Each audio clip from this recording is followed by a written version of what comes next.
മത്തിക്ക് 340 രൂപ, അയലയ്ക്ക് 140 രൂപ, നെത്തോലി 200 രൂപ. കഴിഞ്ഞ ആഴ്ച ഫേഷ്യൽ ചെയ്തിട്ട് ഇന്ത്യക്കാരൻ 2000 രൂപ മേടിച്ചു. ഈ മോന്തൊക്കെ 250 മതി. എടിയ ബീഫ് കറി വെക്കണ്ട, വരട്ടിയാ മതി.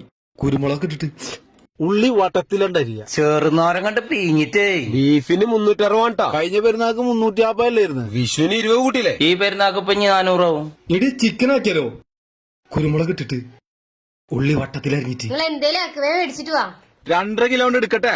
2.5 കിലോനാ? ഇത് പിന്തൂക്കം കൂടിയ കോഴിയാ, ഉദ്ഘാടനത്തിനൊക്കെ പോണ കോഴിയാ. കിലോ വേറെ 160 രൂപ. അൽഫാമാക്ക് എന്താക്കി അങ്ങനെ ഇട്ടണം? വെട്ടാൻ പറ്റേ? ഒരു മിനിറ്റ്. ഇതിപ്പോ 400 രൂപ മേലായല്ലോ. ഇതിലും അത് ബീഫല്ലേ?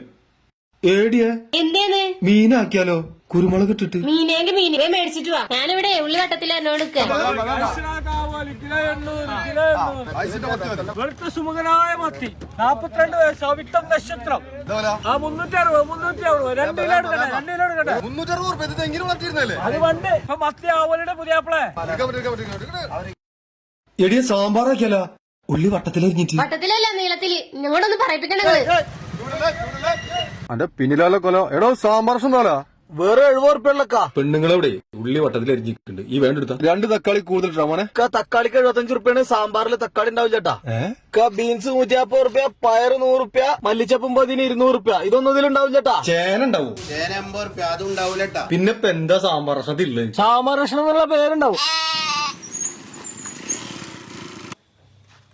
അല്ല മനുഷ്യ, നിങ്ങൾ കോൽക്കളിക്ക് പോയതാ, കറിക്കൊന്നും മേടിച്ചില്ലേ?